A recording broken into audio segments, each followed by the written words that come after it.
So thank you.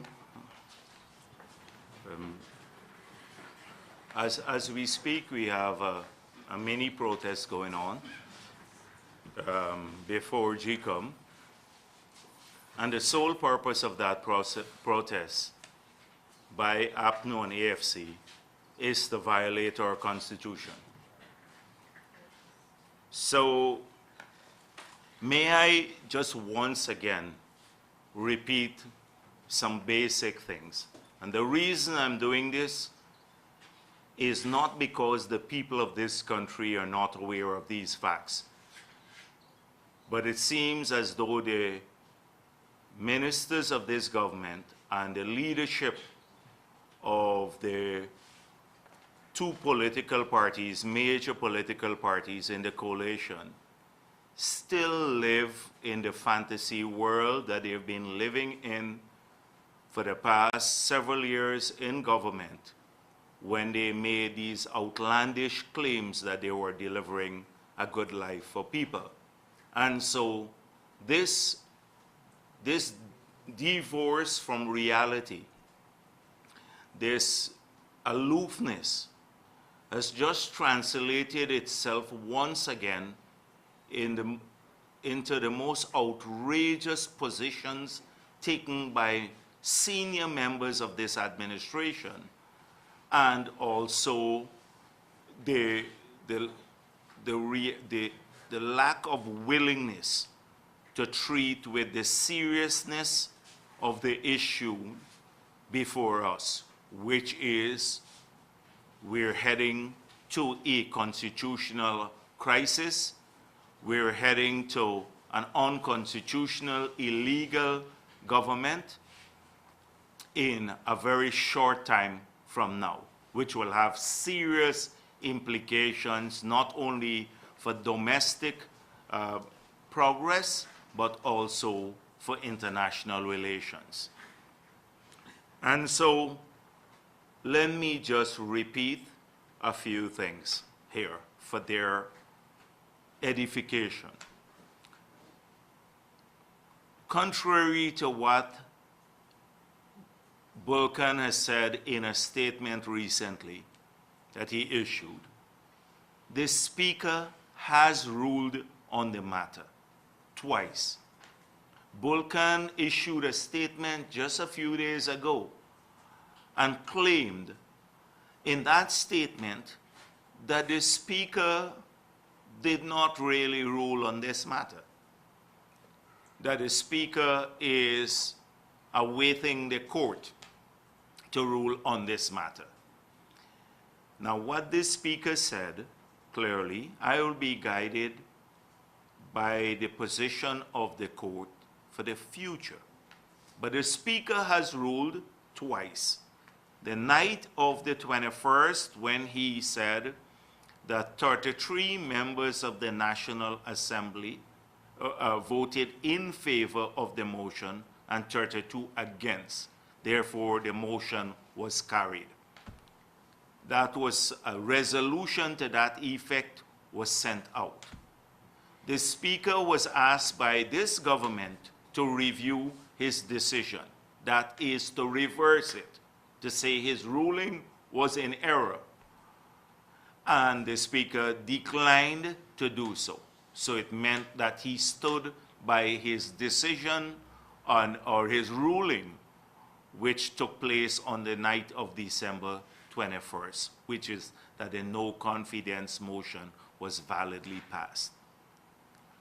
Secondly, we all in Guyana know why the government's position and what basis or bases that they use to challenge the validity of the Speaker's ruling and the passage of the no confidence motion in court.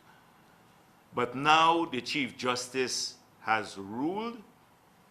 In fact, she's made declarations that the no confidence motion was validly passed, full stop.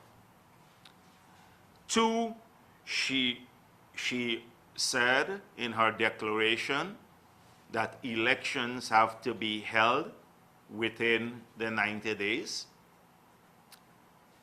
Thirdly, she refused to stay that declaration. Our argument is there was nothing to stay because they went to the court to interpret our Constitution, and an interpretation was given. Further, our argument is that only the legislators can extend the life of this government. Because in Article 106.7, it says that the Parliament could be in the National Assembly, the life of the National Assembly could be extended beyond the 3 months by 2/3 vote of the members of Parliament, not by the court. So our argument is that the court can't extend the life of the government, only the legislature. And that's what our Constitution says. So the Speaker further said that the cabinet was resigned. So I still see people calling on this government to resign. We've stopped calling on them to resign. The Speaker has made, the Chief Justice has made it clear that the moment the no confidence motion was passed, the cabinet, including the president, was resigned automatically. That's what Article 106.6 meant, was resigned. So we need to stop calling on them to resign because they are resigned. Now, that the cabinet is resigned, and that she said that the government can remain in place until the until fresh elections are held, and those have to be held within 3 months. So this is the position right now. When you hear all sorts of spin from the government, and I'll go through some of what they're saying so that you can understand how delusional or how deceptive they are, because they're trying to deceive our population that somehow they still have options available, and that this resort to an appeal somehow stops the timeline or removes the responsibility from them for holding elections within 90 days. That this appeal is of no consequence because no decision was stayed, no conservatory order was issued, the timeline keeps ticking. And you had both the judiciary and the legislature speaking clearly about this matter. So we believe they're just misleading a large number of people, but given the size of the protests, they're not succeeding in deceiving many people in our country. They're not succeeding in deceiving many people in our country. And so people ask us, are you prepared to extend the 90 days period, to go back to Parliament and extend the life of the government? Because the courts can't do it. Only the opposition voting with the government could do that now. And our answer at this point in time is a categorical no. The reason being that they took 18 days to hold a meeting between the leader of the opposition and the president. Whilst the president was busy treating everything else as priority, he did not see this as priority. Right now, they're not treating this matter seriously. In fact, they're doing nothing to show good faith, observe the effort towards meeting that timeline. They're doing absolutely nothing to show that. In fact, they're trying to frustrate the timeline. So how is it that we are going to go to a meeting and say, yes, you've done everything to frustrate the timeline, and now you want more time?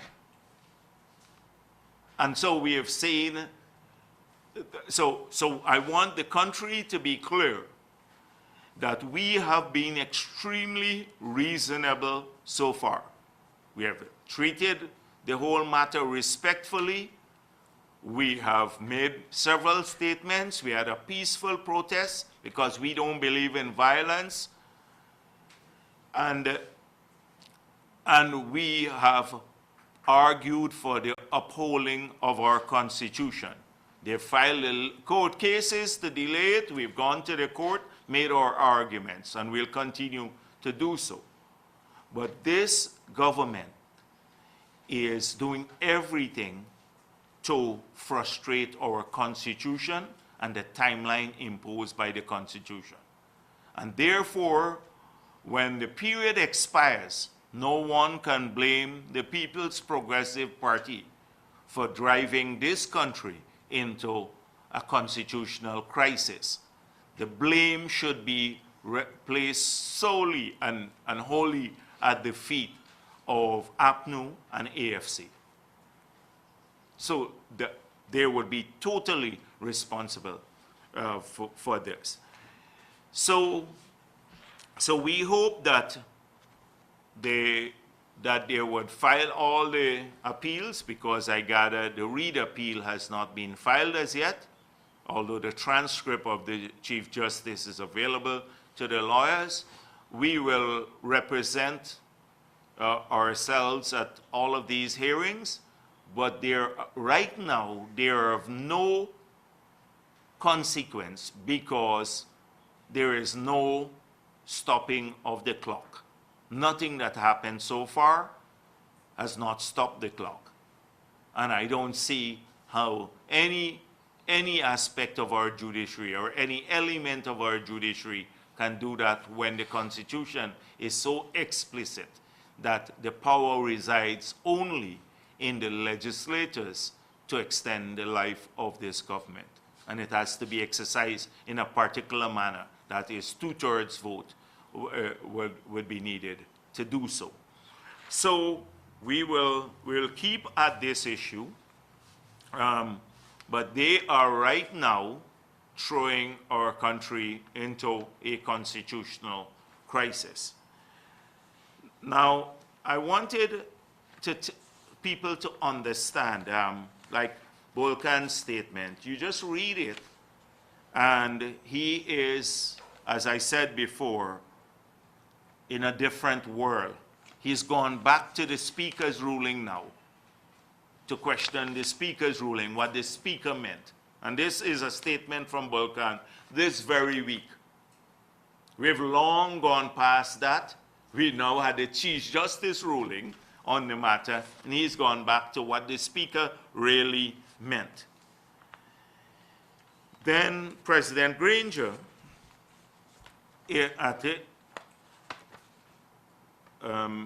I think it was at Vredenhoek. By the way, I have to learn from him what Vredenhoek really means. But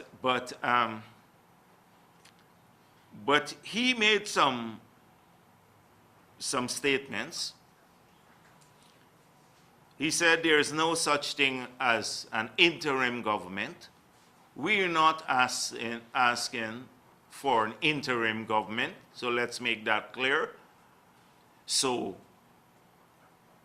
I wanted great clarity on that, lest Guyanese would think that we are seeking this. 2, there is no such thing as a caretaker government. There is something called a caretaker government. By his own words, he suggested that in 2014, President Granger, Carl Greenidge, and the others spoke about the resignation of the cabinet, the holding of elections within 3 months, and that the government must act in a caretaker capacity. That is exactly what we are asking for now. Nothing different. Nothing different than what they were asking for in 2014 when they filed a no confidence motion. And we are operating with the same constitution. Not that it has been changed, anything has been changed. So the president is being disingenuous when he says this.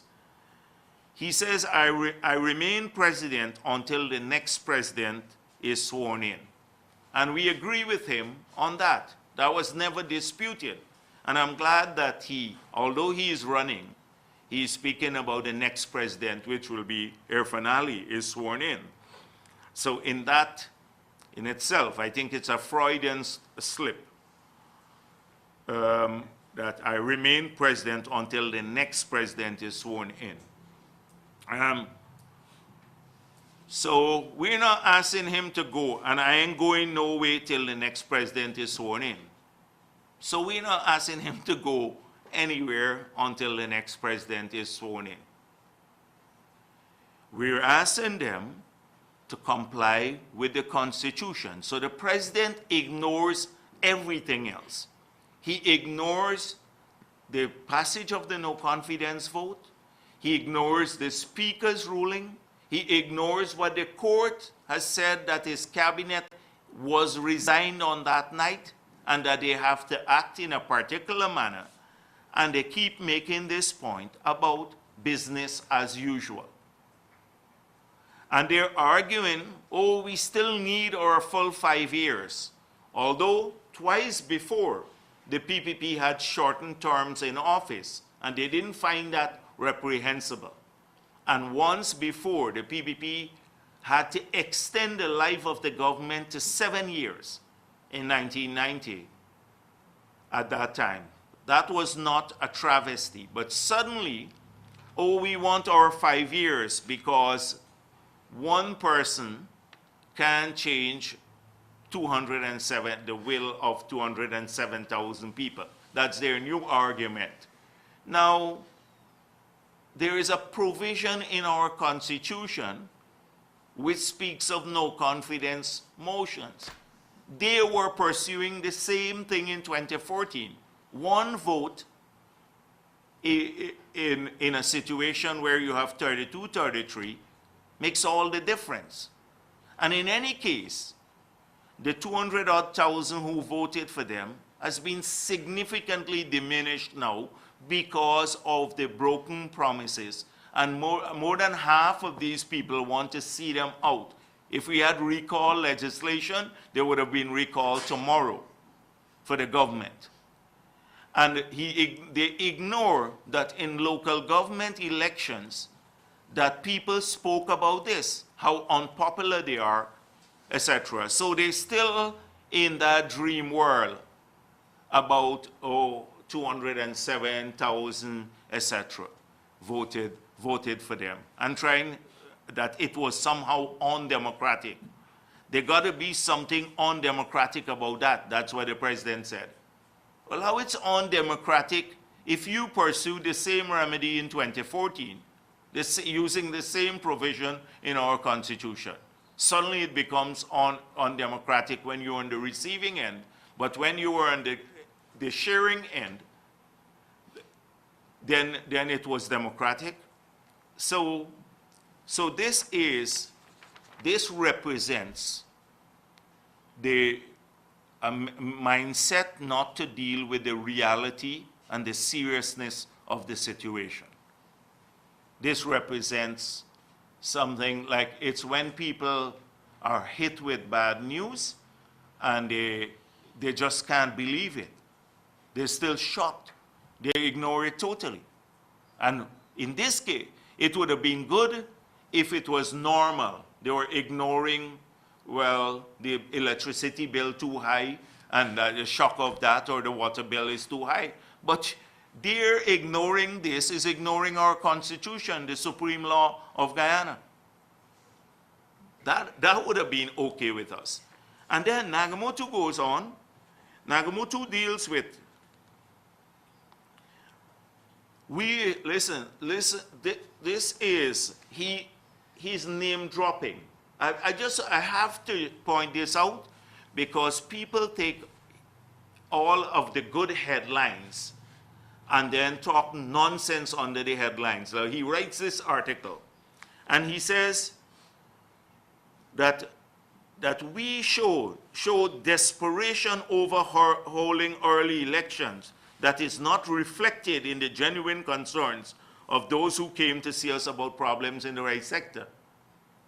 So it's not that the Constitution imposed a 3-month deadline on you to hold the elections, but we are desperate to hold early elections because the rice farmers went to him and said to him, they're more concerned about that. This is Nagamutu spinning. Which rice farmer went to him? In fact, they picketed him. Then he says about their early elections and their various scenarios. And one of these scenarios include a cooling off interval for the intervening judicial appeal processes to be completed, inter-party government opposition dialogue on a practical election timeframe, and uncertainty surrounding preparedness by GCOM to meet any such schedule. Again, nonsense. Unadulterated nonsense. Cooling off period we must have. Forget the Constitution now.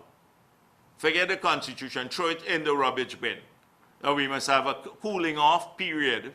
You know, we all must go to the Guinness bar. The president wouldn't go there. And have a nice Guinness and then cool off and say, well, let's think about this. Let's violate the Constitution. Let's violate our laws. That's what Nagamutu wants. So then he goes to zero-sum game. So a nice heading again. Early elections was the earlier heading. Zero-sum game. The opposition leader would be the first to deny any such option. For him, this is a zero-sum political game of all or nothing.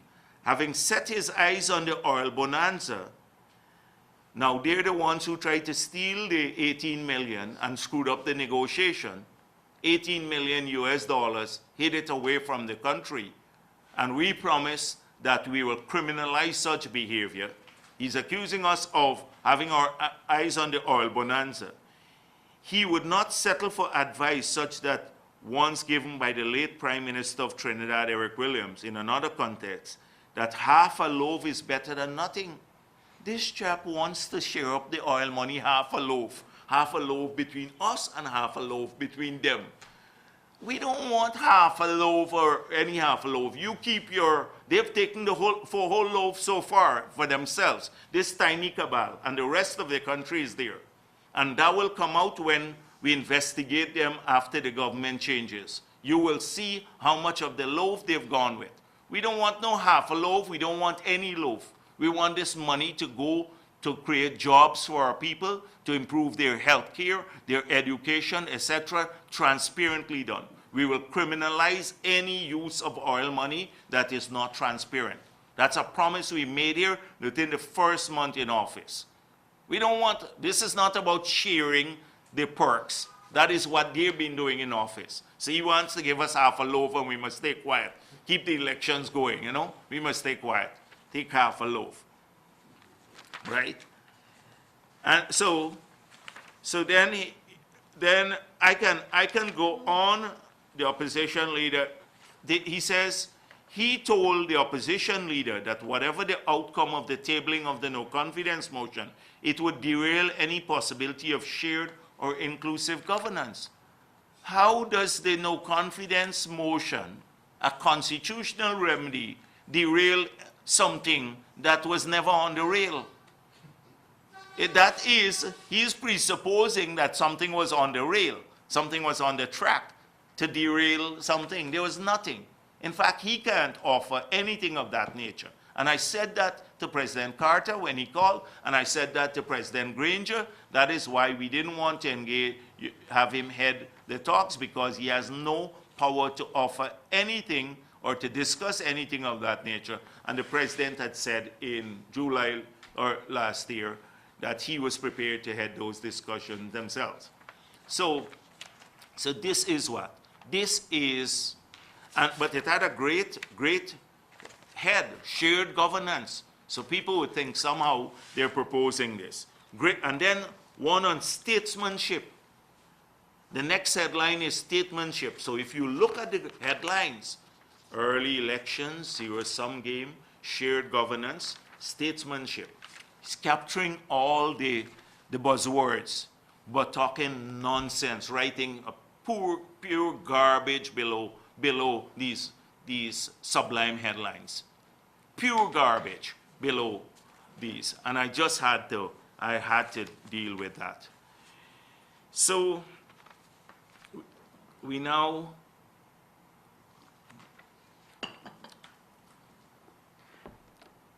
deal with the GCOM matter. Can GCOM be ready?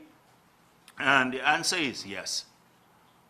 We believe that GCOM can shorten the timelines in its July proposal to meet the timeline imposed by our Constitution. And GCOM is subservient to our Constitution. In fact, in Article 162, it says this of our Constitution. It says, it goes on. I wouldn't read the whole article, but it says here, the Elections Commission shall have such functions connected with or relating to the registration of electors or the conduct of elections as are conferred upon it by or under this Constitution or subject thereto any act of Parliament, and subject to the provisions of this Constitution, the Commission shall shall exercise general direction and supervision over the registration of electors and the administrative conduct of all elections of members of the National Assembly, and B, shall issue such instructions and take such action as appear to it necessary or expedient to ensure impartiality, fairness, and compliance with the provisions of this Constitution. Compliance with the provisions of this Constitution. That is what it says about GCOM. And so GCOM can't be expedient. It can be capricious as it is. It can be obfuscating. It can be trying to deliberately delay the elections on the basis that, on spurious bases. So we have heard about this great law for young people that APNU wants to ensure that they're on the list. And you know the National Register. When you go to get registered at GCOM, you're eligible to be registered by GCOM from age 14. And so the list, the voters list, is extracted from that register. And all of the people who would have attained the age at a particular time, their names, whenever the elections process is called, and we have a final date, those people would be eligible to vote. So all the young people who are registered and got their ID, etc., they're already on the national registration list. And GCOM creates the voters list by extracting from that list. So all the young people who are registered would be there already. We've had several cycles of continuous registration. That's one. So there is no concern about leaving young people off the list. Absolutely none. Two, that the list is not clean. Again, the parties went to the local government elections, not a single complaint about that. Not a single complaint.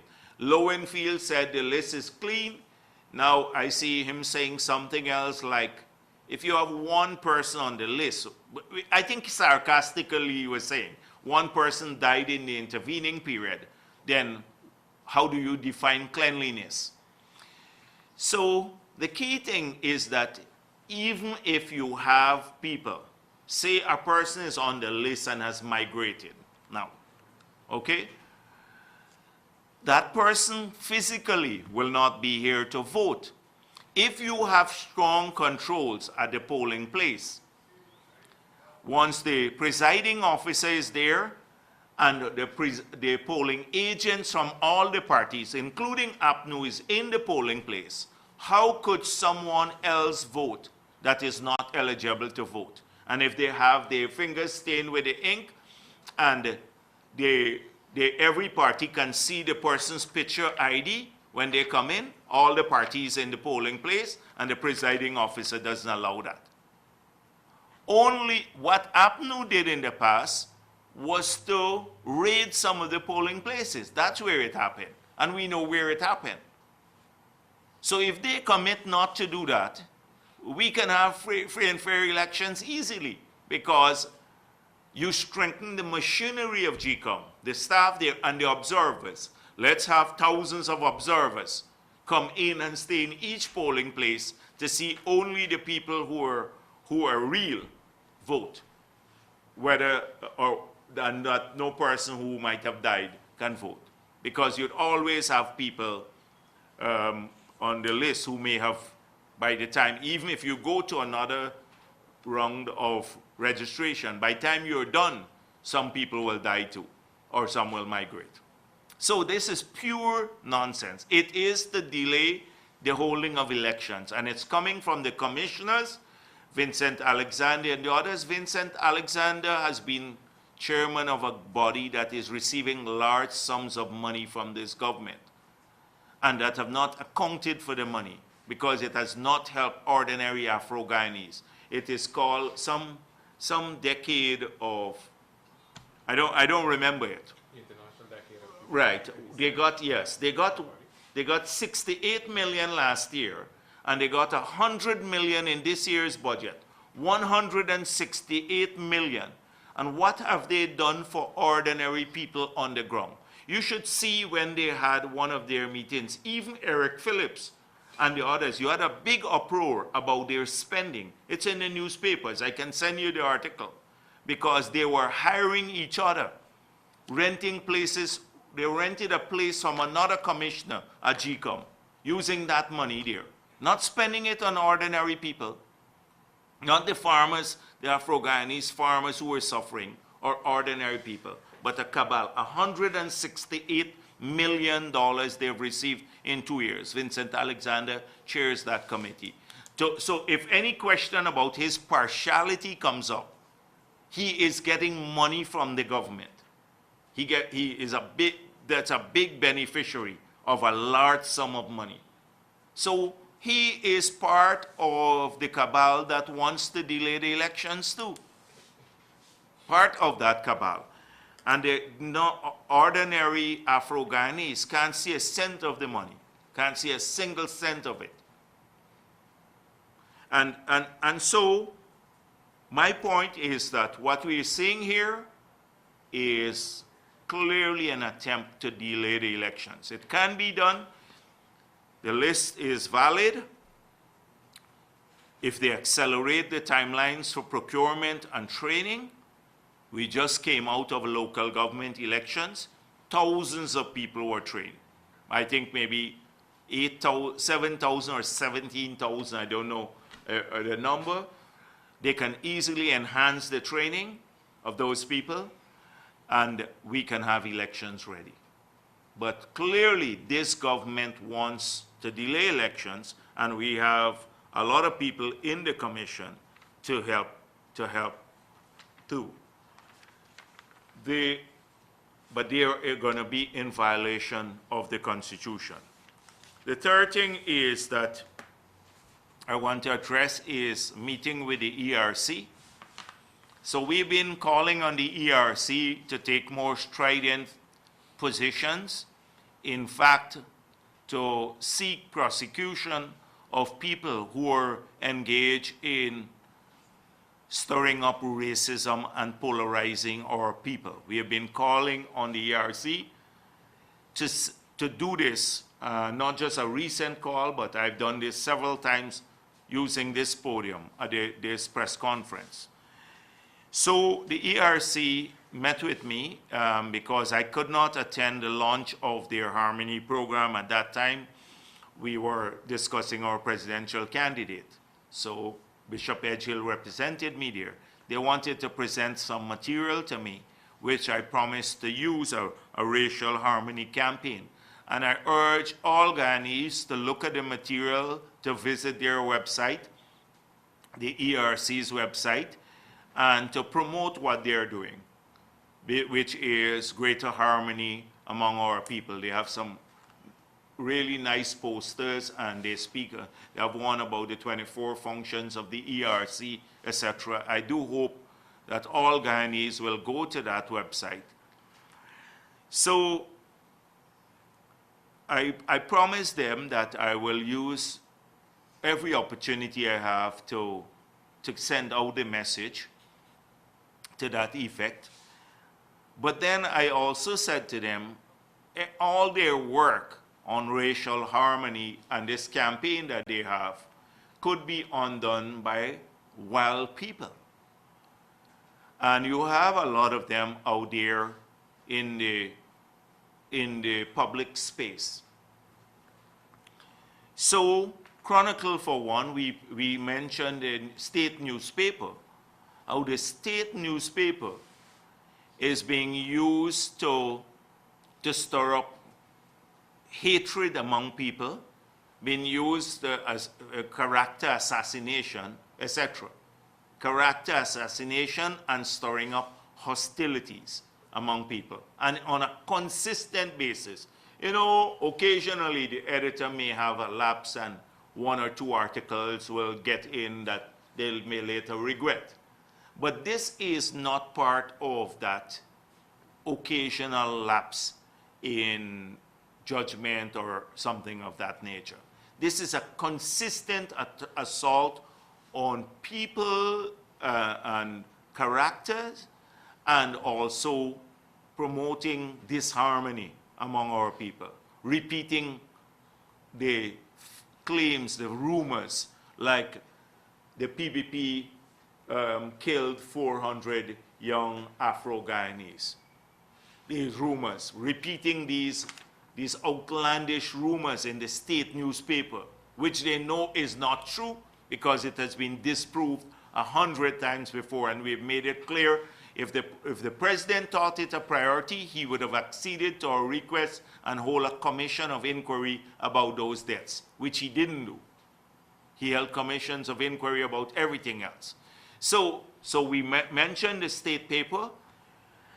We mentioned also that online you have a lot of people, and whichever side they are on, I made it clear, we will not defend anyone, whichever side they're on, that engage in this rhetoric or division, try to divide our people along racial or religious lines, that the ERC needs to come down very hard on them.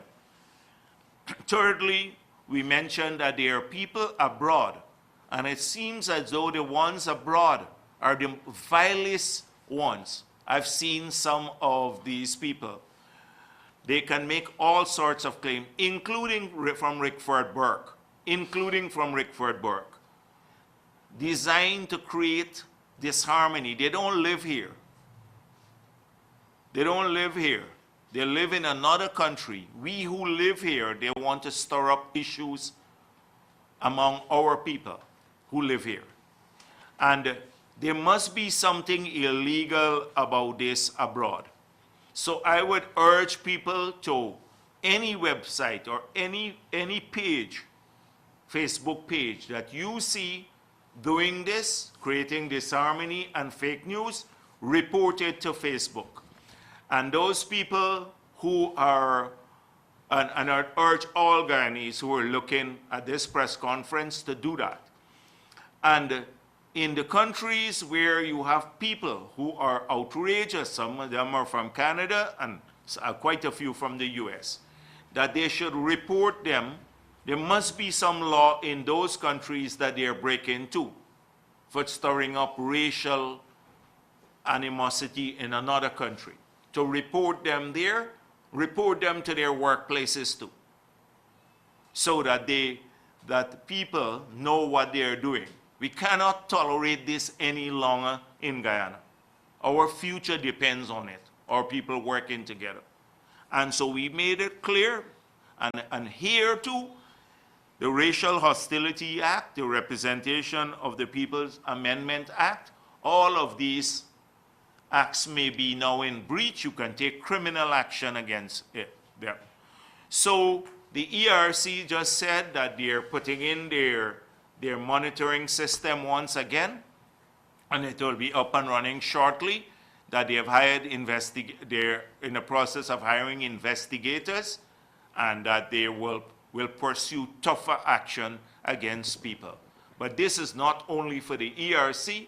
We, the Guyanese people, can say no to this too, all of us, on both sides, because this is about our future, how well we do in the future, and how we can bring benefits to all of our people. So we will keep pressing for this too. I must come back to a few things that are happening now. So let me go to the fourth issue. This is the circular that was sent out by Mr. Mark Bender, the Deputy Chairman of the National Procurement and Tender Administration Board, and an order signed by Minister Jordan on the 18th day of February 2016. And in these, Mr. Bender's letter, he sent to all the permanent secretaries, agency and corporation heads, regional administrations, etc. New thresholds for restricted tendering and requests for quotation methods of procurement. And I urge the permanent secretaries, the agency and corporation heads, and the regional administration heads to pay careful notice, because they may be, if they comply with this, they will be, will be complicit in an illegal act, and could be held responsible for the consequences. Face the courts, face fines, face surcharges for sums done. So he is saying here, effectively, they have raised the threshold for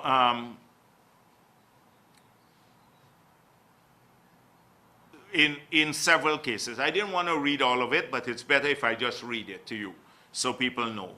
Please be advised of the following. The threshold foreseen in Section 26(1)(b) of the Procurement Act, Chapter 7305, for the use of restrictive tendering method of procurement shall be $10 million. In the case of contracts for goods and services other than consulting services, and $20 million in the case of contracts for construction. The threshold foreseen in Section 27(1) of the Procurement Act 7301 for the use of requests for quotation methods of procurement shall be $3 million. So these new thresholds, these are new thresholds that will take immediate effect. So they've increased the thresholds significantly. So let me point out a few sections of the Procurement Act. Clearly the minister is using Section 61.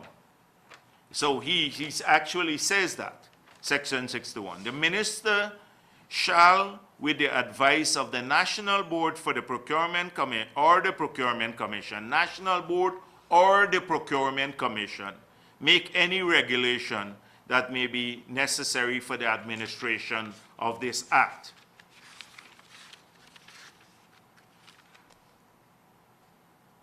So when you read that in conjunction with 17(1) of the Act, the National Board shall be responsible for exercising jurisdiction over tenders, the value of which exceeds such an amount prescribed by regulations, appointing a pool of evaluators for such period as it may determine, and maintaining efficient record keeping and quality assurance systems.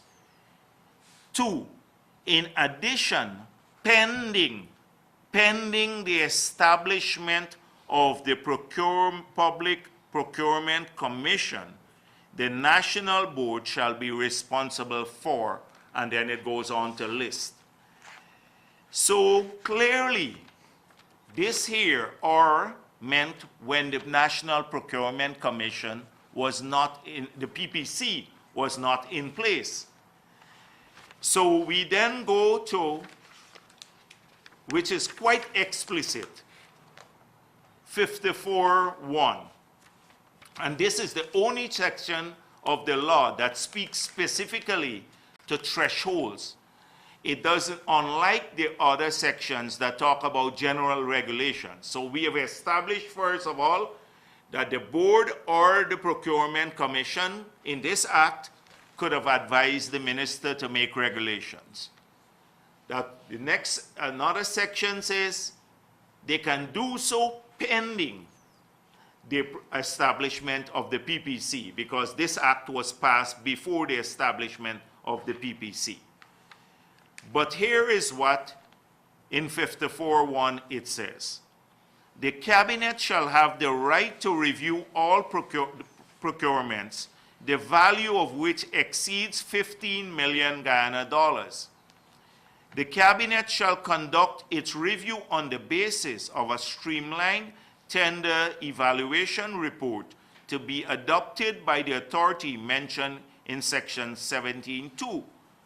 The cabinet, and upon its establishment, the Public Procurement Commission shall review annually the cabinet's threshold for review of procurements. So, and it says, with the objective of increasing that threshold over time so as to promote the goal of progressively phasing out the cabinet's involvement and decentralizing the procurement process. So this says the cabinet and the PPC, and upon its establishment, the PPC must annually review the thresholds, not the minister. The cabinet and the PPC. There is no cabinet. The cabinet was resigned. So that leaves only the Public Procurement Commission. And the Public Procurement Commission has not met on this matter. So Jordan acted illegally. Jordan acted illegally when he acted on the advice of the board that he controls. The board that he controls, that in itself is complicit with tons of wrongdoing that will be revealed later. And I notice even the chairman of the board didn't sign that circular. I noticed that the chairman has not even signed the circular. So he has acted illegally. I'm calling on the Public Procurement Commission to look into this matter immediately. We will write the PPC, and we'll probably write the police too on this matter. And Jordan will have a lot to answer for in the future because of this illegal act. And anyone who complies with this illegality will have to answer for that too.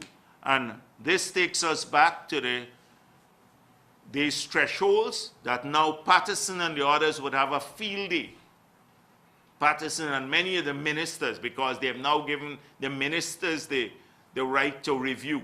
And they will, you know what has happened there already in some of those circles. They will have a field day on this matter.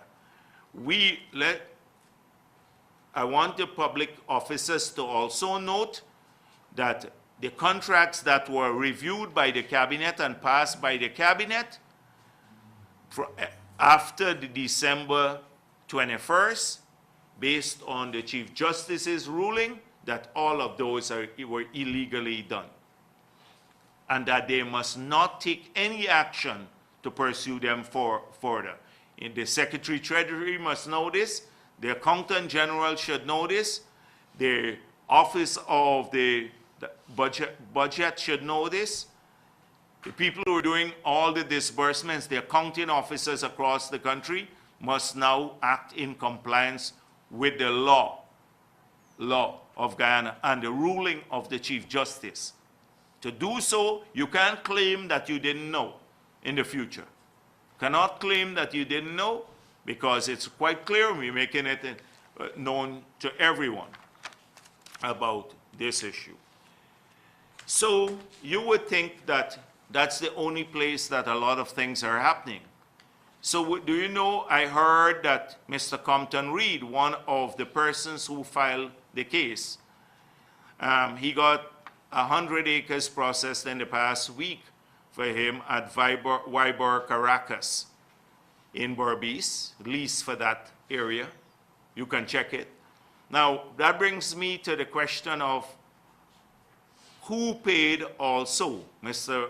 Compton Reed filed this case, and we want to know if the government paid, any government official, the Attorney General, any minister, or any public servant who made payments for legal fees on this behalf, because this gentleman filed a private case, can't use taxpayers' money, they will have to make restitution.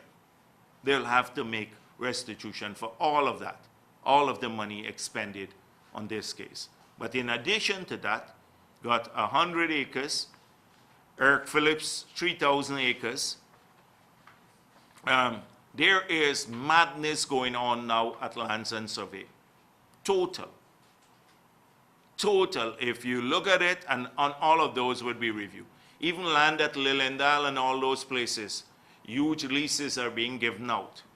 And I want to call on the staff in Lands and Surveys to make note of all of this, to keep the records, so that we can review what is taking place in this period.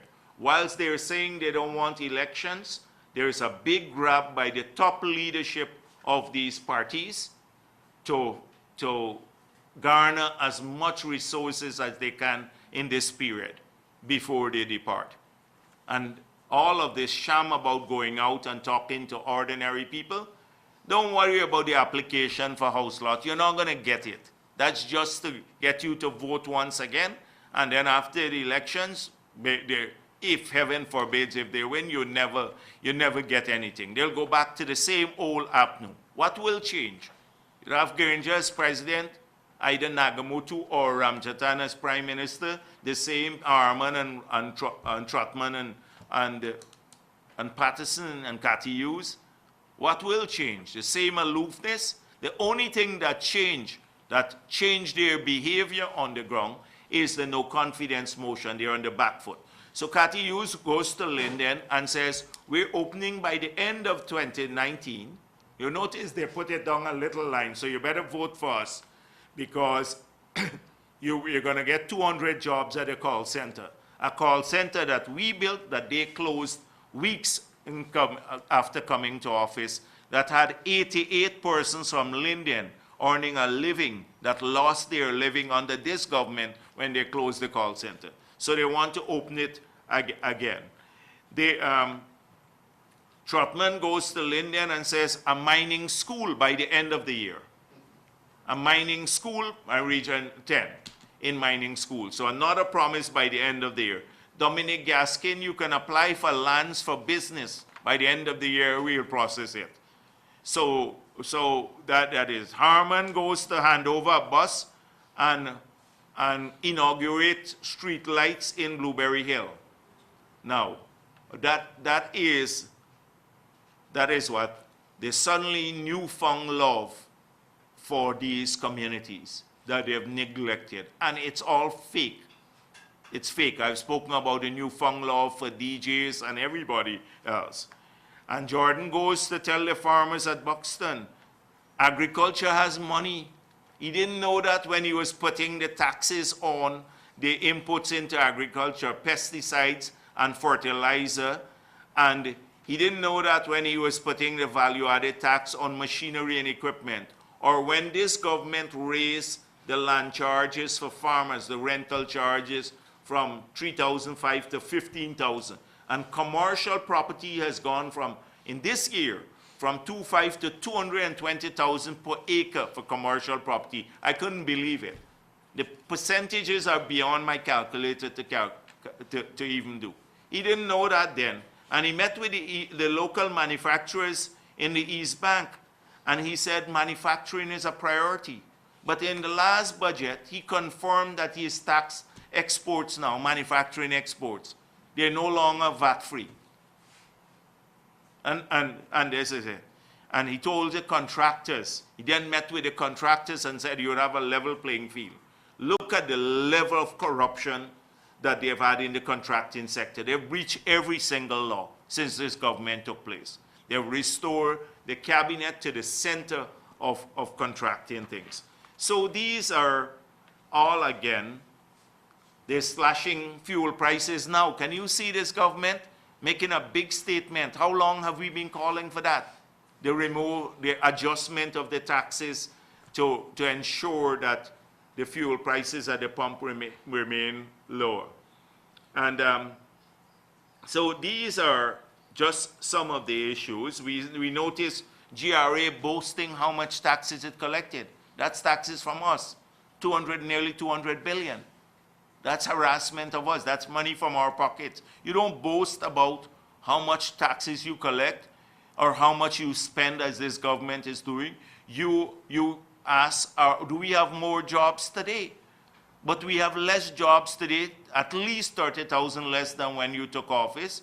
Our health care is in a worse state. Everything, you're borrowing more. Education is in a sad shape. Security, etc. So that is what we're faced with. I noticed APNU launched their campaign too. And the campaign committee has some of the most controversial people who are hustlers. And I wonder if that's where the money for the campaign will come from. Some of the biggest people married in some of the worst scandals of corruption were at the campaign launch, the committee launch. And we know about it, and they're unashamedly on the front page. And on the other hand, they're in the newspaper for fuel smuggling and for 600 million missing at the Durban Park and all of this stuff. And they're front and center at the committee launch.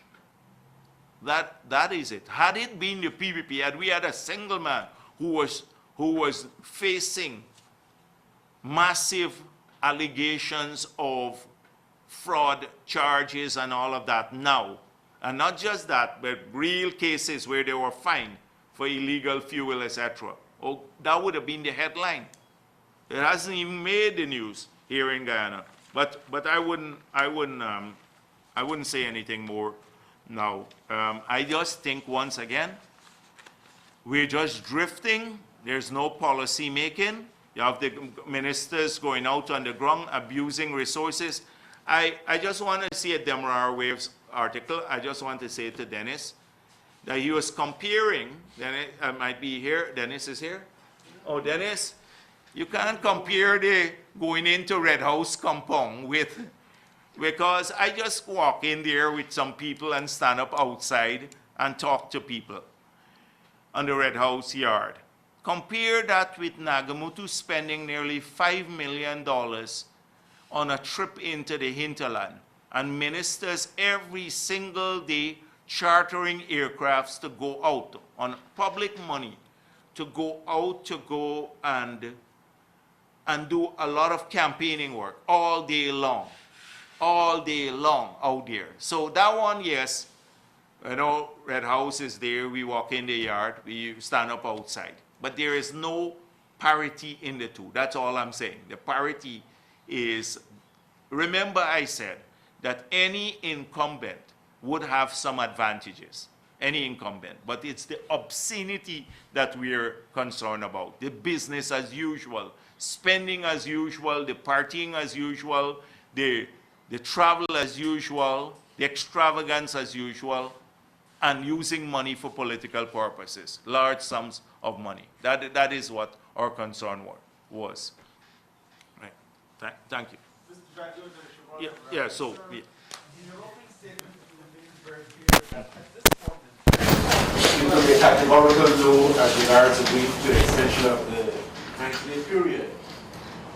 What is this at this point in time linked to? What are some of the conditions that you're linking that at this point in time to? And secondly, could you say, as regards the appeals process going through, what if the appeals courts right up to the CCJ were to reverse any or all of these decisions? Aren't you considering that in calling for elections? We're not calling for elections. The Constitution says that you have to have elections in 90 days. At this point in time, that is, the legislature has spoken and the court has spoken. That is, no, well, you can always say that about everything. There is a valid interpretation of the Constitution by the Chief Justice that has not been stayed. There is no indication that would be appealed. If the CCJ rules differently, we'll have to comply with that. But what if the CCJ, and we believe that the CCJ upholds the decision, and the time has not been taken? You wait until then to start talking about elections. You would have been in violation of the Constitution. We've made it clear we will comply with the court's ruling. We have made it clear. So this is just another excuse for the government. I'm not saying you're making it, they're making it. They are using this as an excuse to say, oh, we have a bit more time here to make the determination. You have to put the country first now. You have to start the preparation. The worst that could happen if you get a ruling at the CCJ that is favorable to you, I'm speaking about the government, is that you don't have the elections. That's the worst that could happen. Yeah, but already elections would have been held. How do you reverse the electoral process if the appeals are in the government's favor? That's what you're saying that the elections, after the, yes. Now I got your point. I anticipate that the CCJ will deal with this matter before March 19th. The CCJ will do it, because that is why we all have to collectively press we all have to collectively press the GCOM and the judiciary to hear these matters expeditiously, as the Chief Justice did. International community has weighed in on this matter. They said respect the Constitution, and they've called on the courts to expeditiously hear the matter. I believe if the Court of Appeal does this, that this will reach the CCJ in a short while. And I've seen how the CCJ has moved when elections are pending. They have done that before, acted in a very, very expeditious manner. I have no doubt that at the CCJ level, that this matter will be dealt with expeditiously.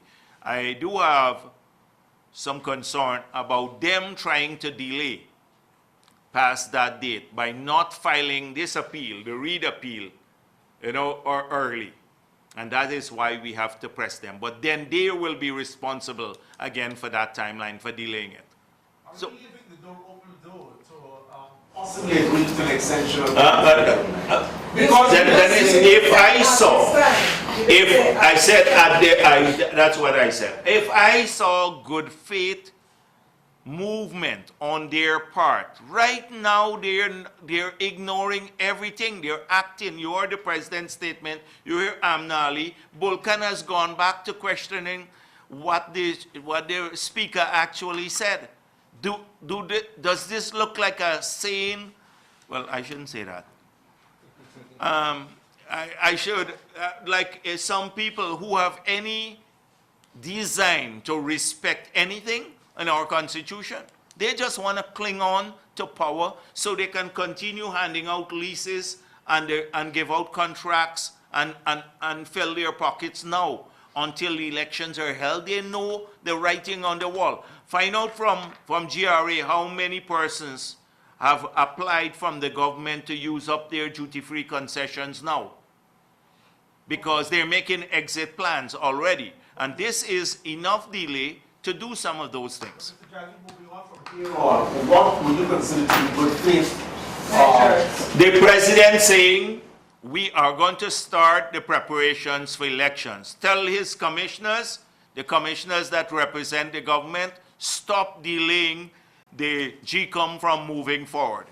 Take the proposal option, the July option, and work it down to a date accelerating all the timelines, because they can work that way. Look at how they raise the threshold for three-court system. They can do the same in GCOM. GCOM, in this case, they can raise the threshold for procurement. That will be done quickly. The training, you can train people continuously. Not like a once-a-week training they used to do and only in the afternoons. So if you needed 2 months to train, you can do it, compress it within 1 month, the training, because you're accelerating the training. It means hiring more people, to do the training. You can train in 2 shift systems, etc.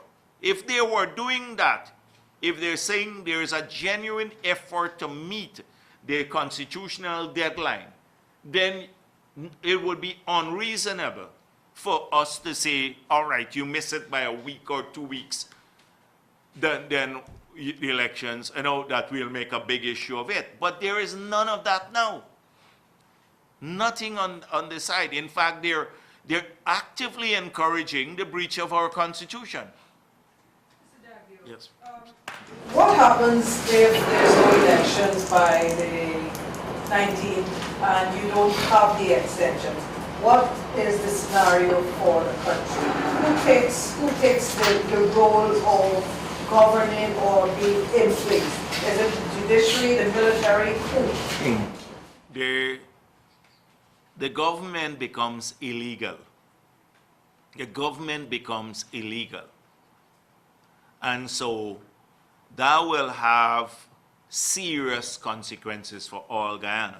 It means that all of our engagements internationally will be conducted by an illegal government. They're putting our country at risk.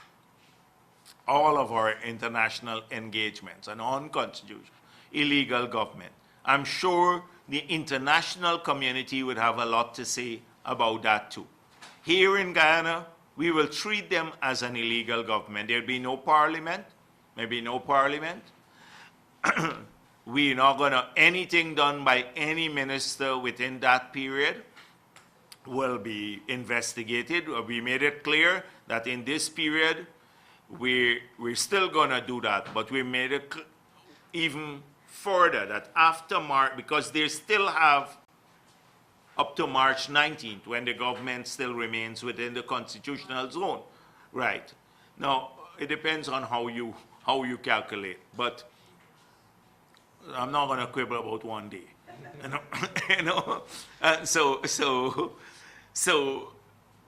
But once they go into that territory, it changes the whole dynamics. Every person you're dealing with in Guyana or internationally, know you're an illegal government, unconstitutional government. I'm myself,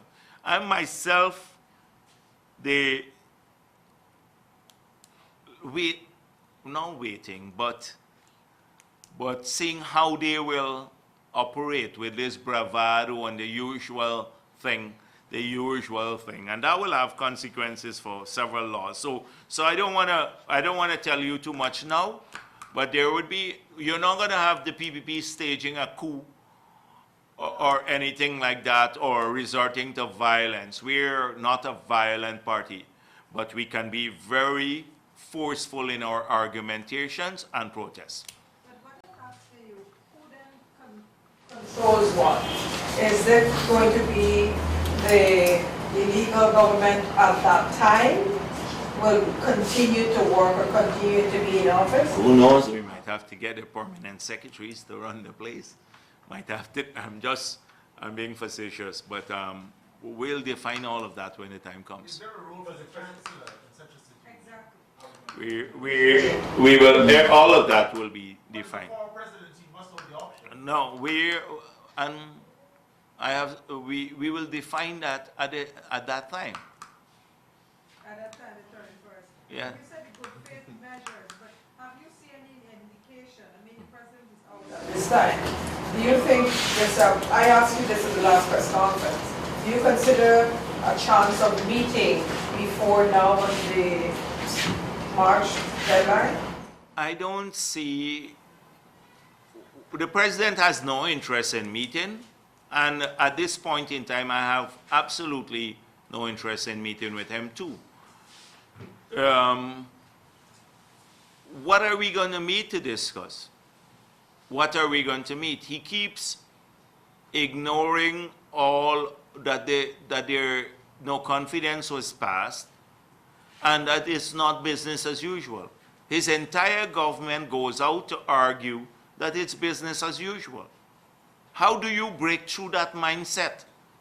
If you're in my position and you're sitting at a table across from the other party, which says, oh, we're okay, nothing has happened, we'll continue as per usual, and we are fastly or quickly approaching a constitutional crisis, and he refuses to see that, and he refuses to respect the Constitution.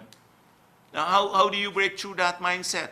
And how do you reconcile like things like Vulcan?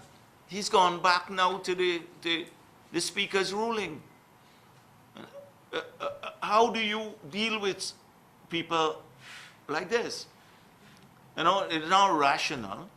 And this is a tiny cabal that will harm things to all of us. And when I say all of us, I mean every single Guyanese, but regardless of who you vote for or who you voted for.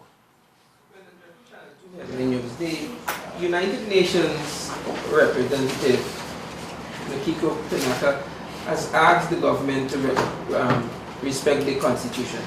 Do you, as the opposition, have you asked the other international agencies to also address this issue? We've been seeing the international community frequently, and we keep briefing them about the evolving situation and our position on these matters. So we've been doing that. Yes. I'm going to follow on that question rather than also my substantive questions.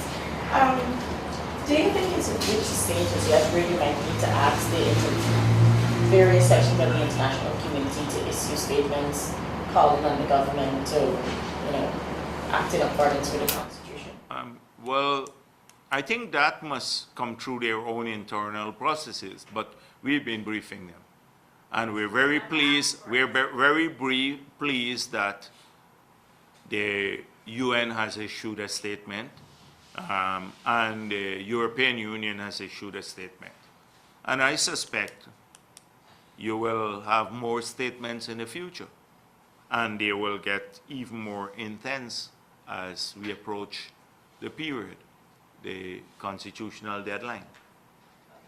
There's a legislative framework in place already for the sovereign wealth fund.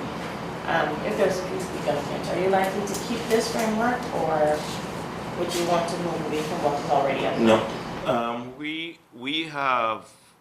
I've answered that question already. Let me make it clear. You're talking about the Natural Resources Fund. That was passed in Parliament with us not being there in a period when the government had already fallen. There was no urgency in passing that because, it's not like they had to pass it within the 90 days imposed by the Constitution. So we will treat it as illegal, repeal it, but you would have reenactment of a sovereign wealth fund swiftly, but along different principles, more arm's length principles, that is, with the government playing a less involved role in the management of the fund. Had you carried some stories that earlier in this press conference you made a reference, you said that some of the persons in the campaign, the launching of the APN Media Committee are involved in certain scandals, and you mentioned fuel scandal. But recently the GRA somewhat cleared the name of Mr. Van Charles. Do you? Clear the name. I don't understand that. Because GRA is a creature of this government. And you should look at how they've acted in these cases and other cases. So people are caught with illegal fuel and they get a tiny fine.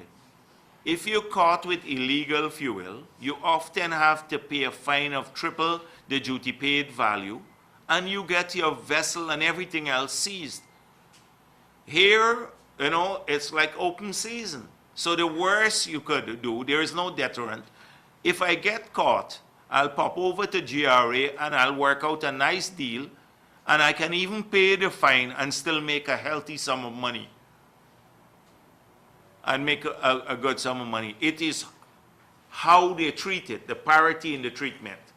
So you should examine the law as it relates to illegal fuel and what the powers of the GRA are and how lenient they have been in exercising this when on the rare occasion they get caught. These fuel smugglers get caught. But it's not rare occasions that they're smuggling the fueling. So you should look at that.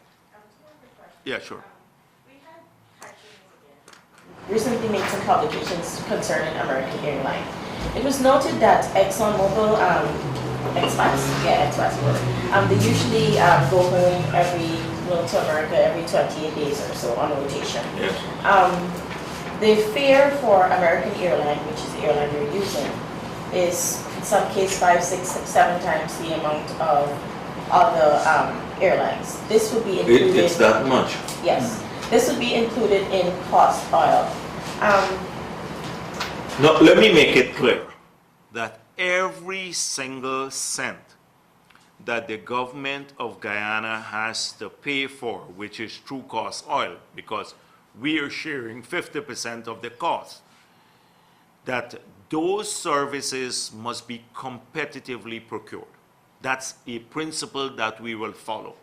You don't have preferences for individuals. Competitively followed, provided that, you know, where you may have occasion where there's proprietary technology, or say if a company is building an FPSO, you can't give it to anybody. That's a very technical job.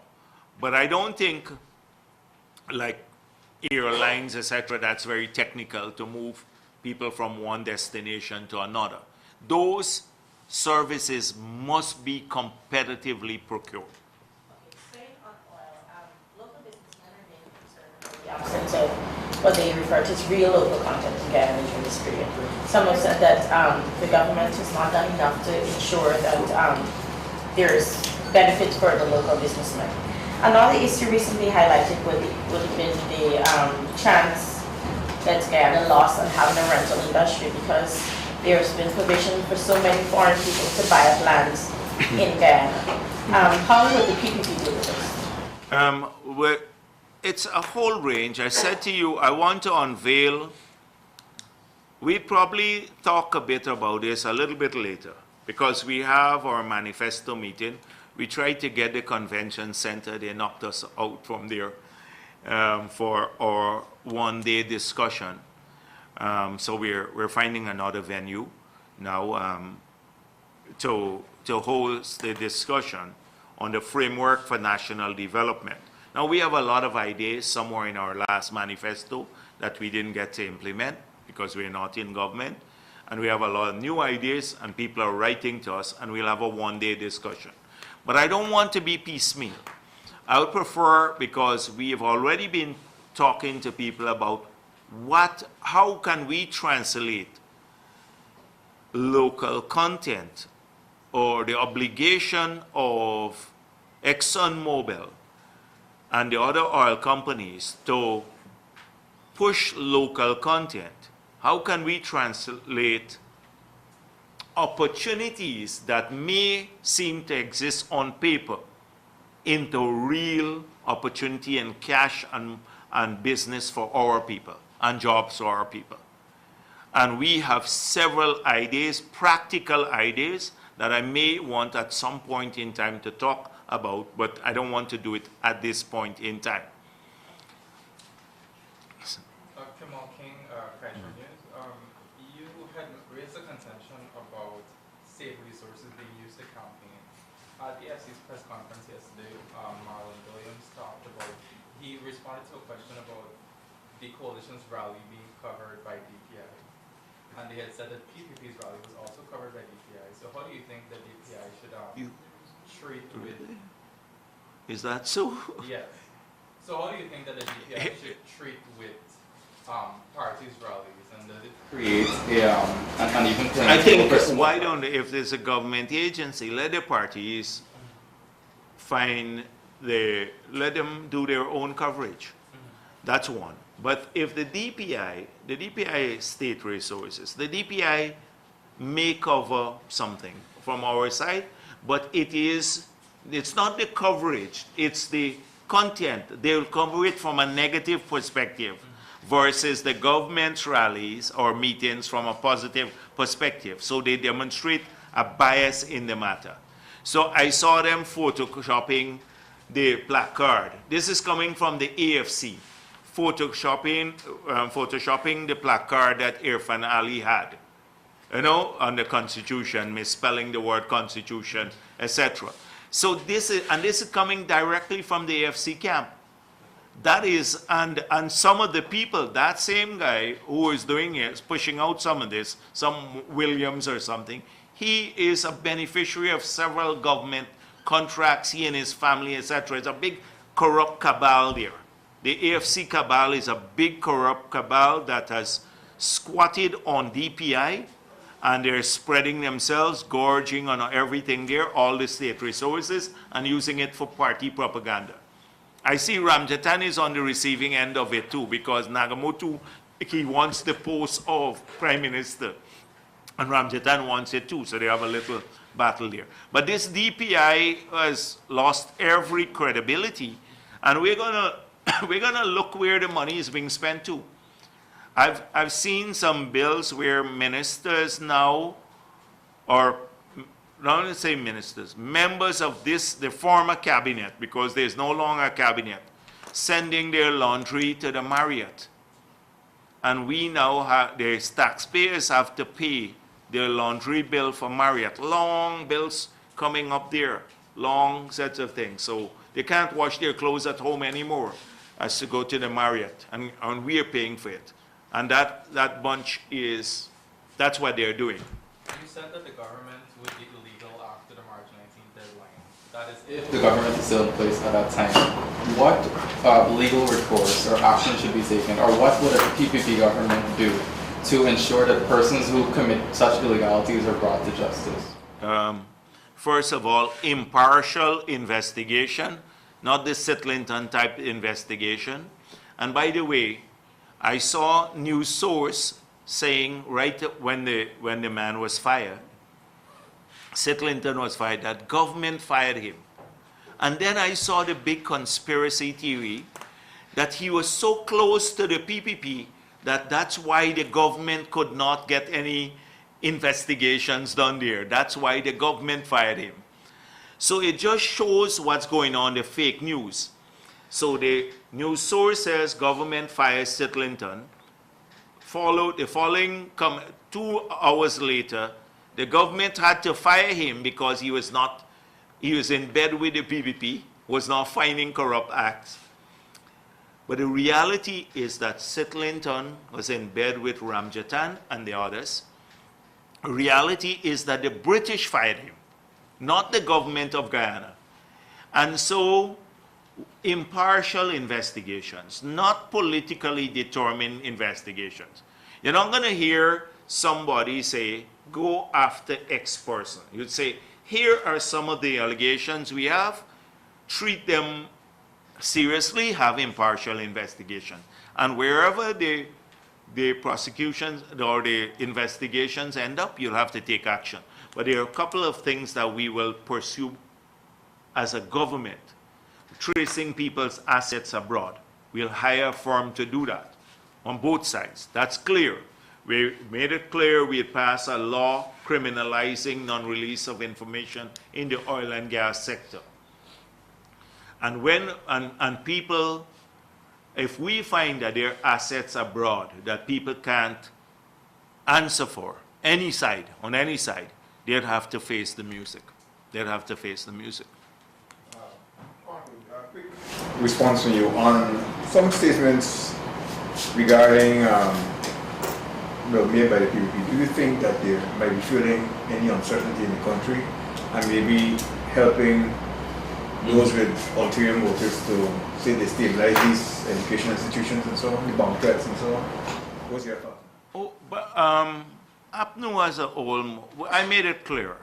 The PP has, we're taking the moral high ground here. Two, we're not preaching violence. We abhor all violent means of harming our country. We've been on record as saying that. We want to bring our people together, not polarize them, because we believe that's essential for realizing the promise of the future and with the oil and gas benefits to spread to all. So that is where we will always stand. We can't answer for others, including the current administration, if they want to use this, to say, to distort what we're saying. That is what they do every single day. I just told you how the AFC has been photoshopping even things that we say and we do, and also change, like edit what you say. There's been concern about value for money at CPI expansion. Minister Patterson made some statements, offered some explanation recently, but there are some who aren't comfortable. We are not comforted by it. You're right. Lots of us, and you're right, we're not comforted by his statement at all. That has to undergo a real serious investigation. They took a project, a state-of-the-art project, and made it into a rehabilitation. We should have had everything pulled down now, and a spanking new terminal building, a massive new terminal building, within the contract price that we signed for, a fixed price contract, including the extension of the runway. We should have had 8 air bridges. All of those were part of the contract. There's been an offer by Prime Minister's State to fund an auditor investigation. Would this be something that we would support? We should not just get it from private source. We should hire an impartial auditor to go through this. Because really, it's a travesty there. That airport should be a pride of our country. Huh? Have you been there? No, I just passed through. Every time I go there, I get angry. I not say that. It spoils my mood when I'm going out and when I'm coming in. I won't travel for a long time, right? But it spoils my mood every single time I go there because I knew what we were going to get and what we're getting now. And that should have been a pride, when our people came in and go out and stuff. Now it's gone down to like a rehab project. Should have. Chris, do you think,